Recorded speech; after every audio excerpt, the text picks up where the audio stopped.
The Lord is slow to anger, a God of extraordinary patience. And for centuries and generations, the people tested God's patience and regularly invited his judgment.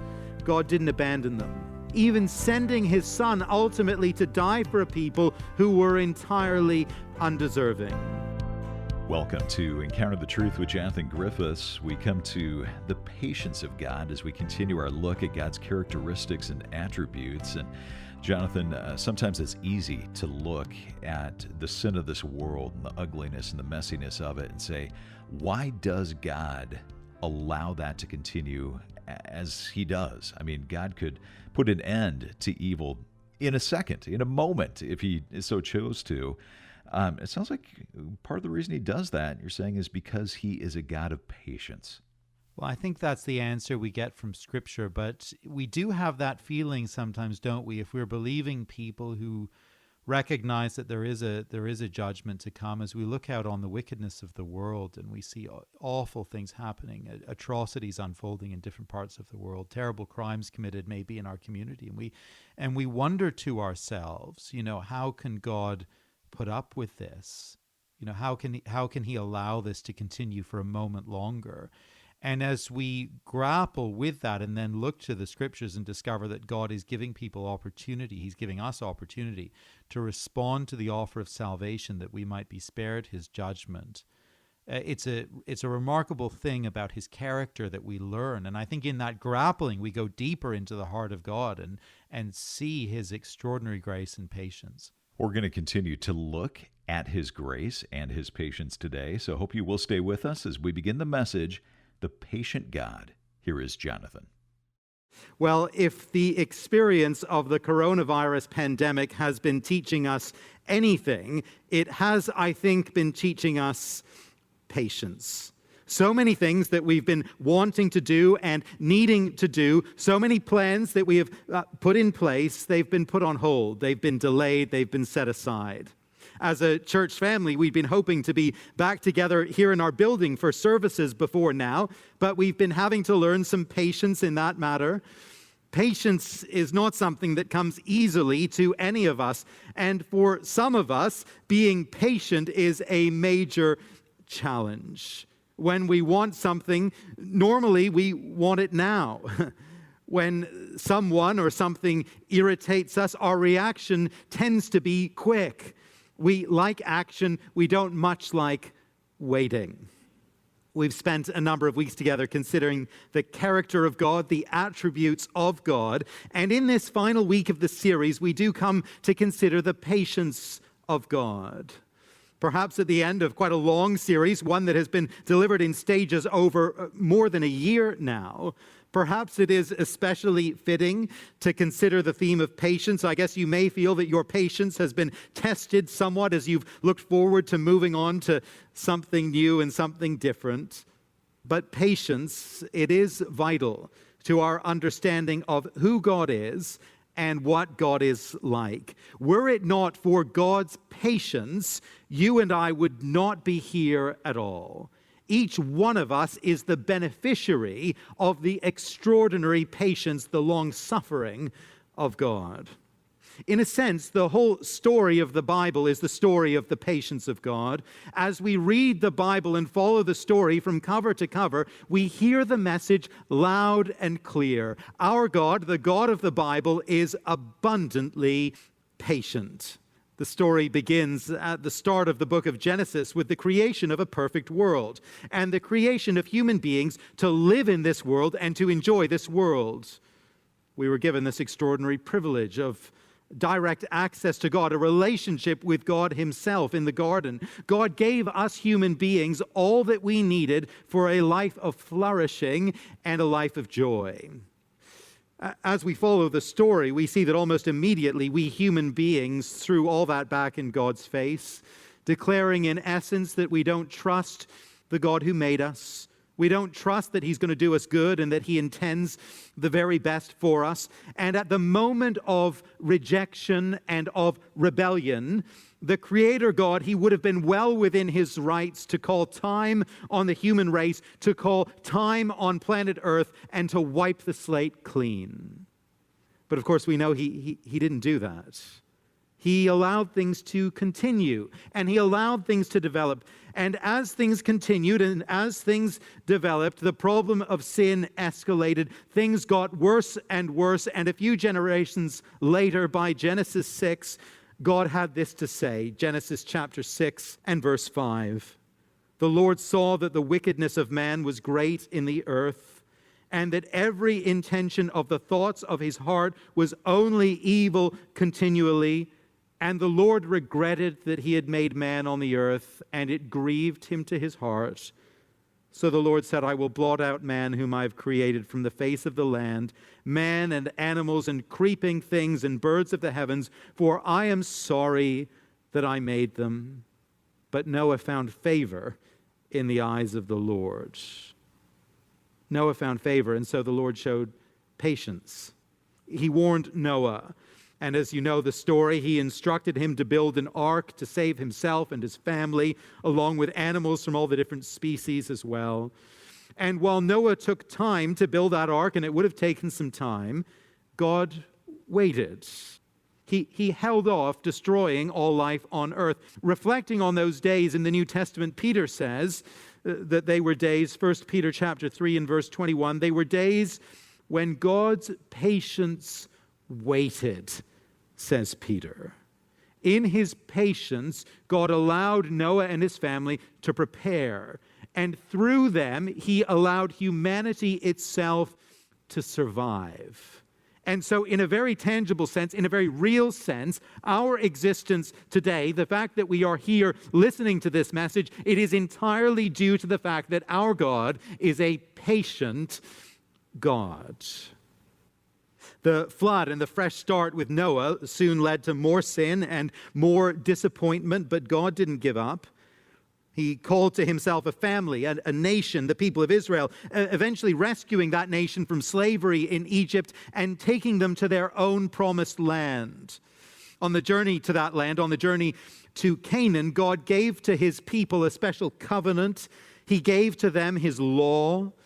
While the great Moses was up Mount Sinai receiving that law from God, the people down below, we read in the book of Exodus, they turned to idolatry. And so when Moses came down the mountain and saw the idolatry and the reveling that was going on in the camp below, he smashed the tablets of the law in grief and in anger. And in Exodus chapter 34, and you might like to turn to this, in Exodus 34, we are given an extraordinary insight into the patient character of God. This all could have been the moment where God gave up on his people, when he finally closed the door on humanity. But no, Exodus 34 and verse 1, do follow with me. The Lord said to Moses, cut for yourself 2 tablets of stone like the first, and I will write on the tablets the words that were on the first tablets, which you broke.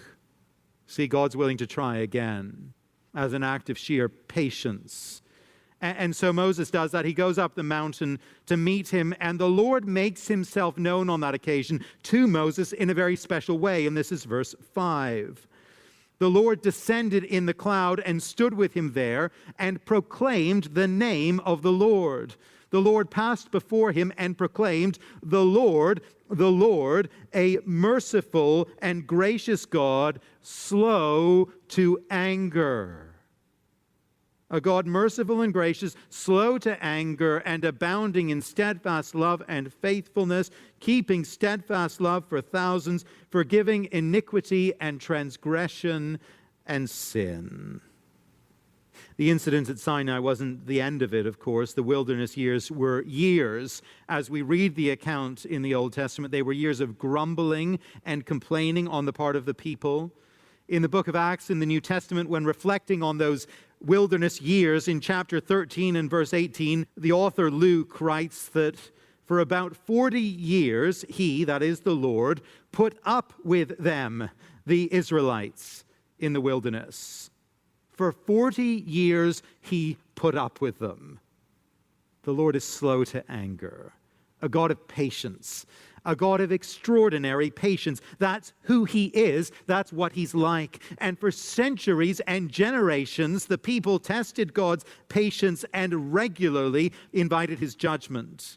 But in his patience, in his gracious and merciful patience, God didn't abandon them.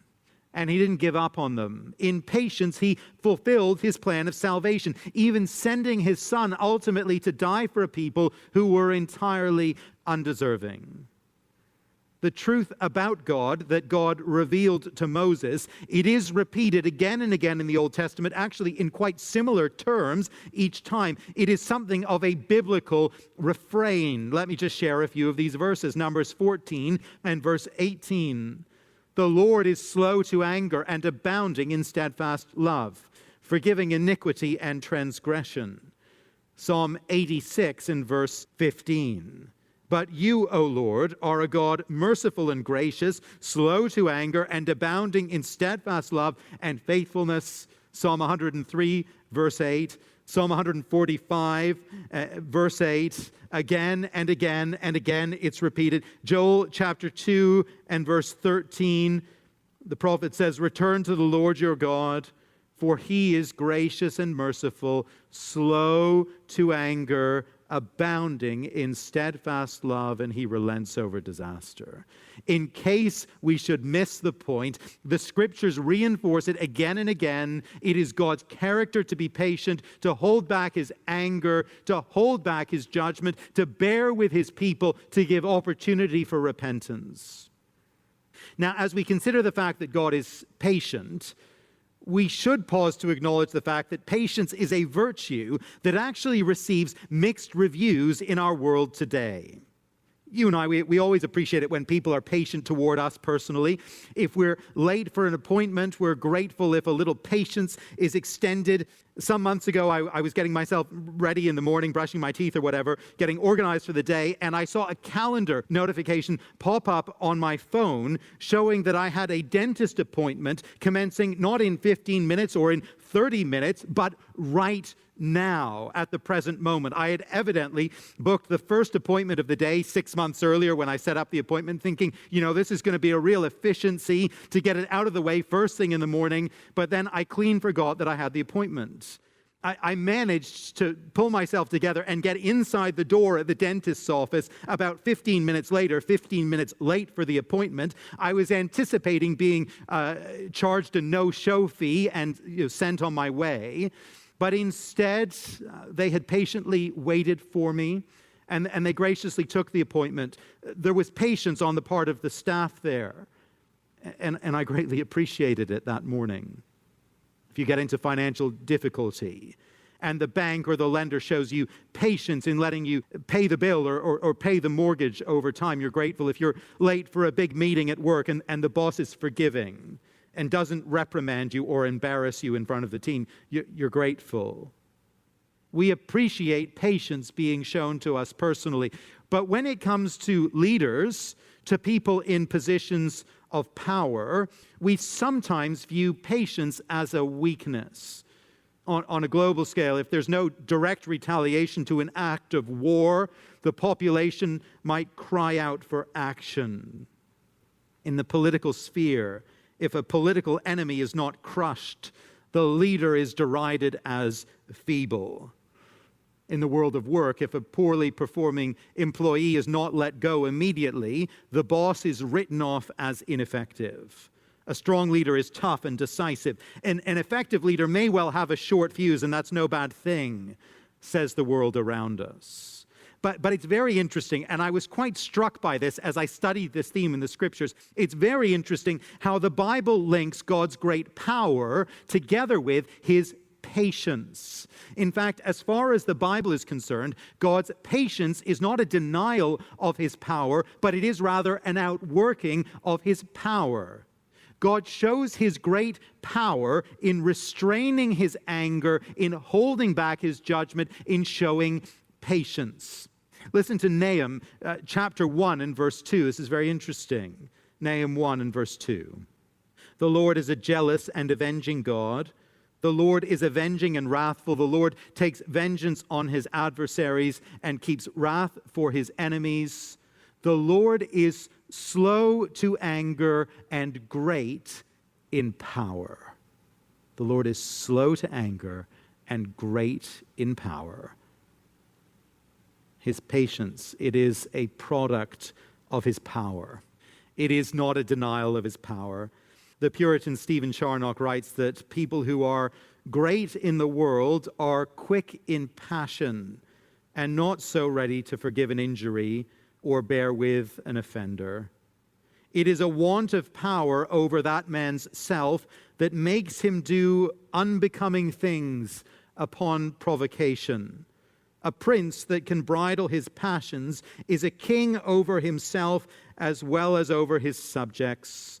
God is slow to anger because he is great in power. Our great God, the sovereign over all things, the all-powerful one, he is abundantly patient.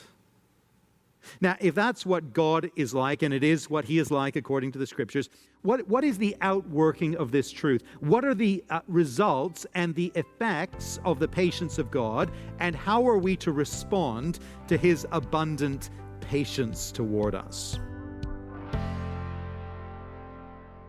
You're listening to Encounter the Truth with Jonathan Griffiths, and I hope you'll stay tuned. We're going to come back and answer those questions in just a few moments. Our message today is called The Patient God. It's the last message in our series, Who is Like Our God?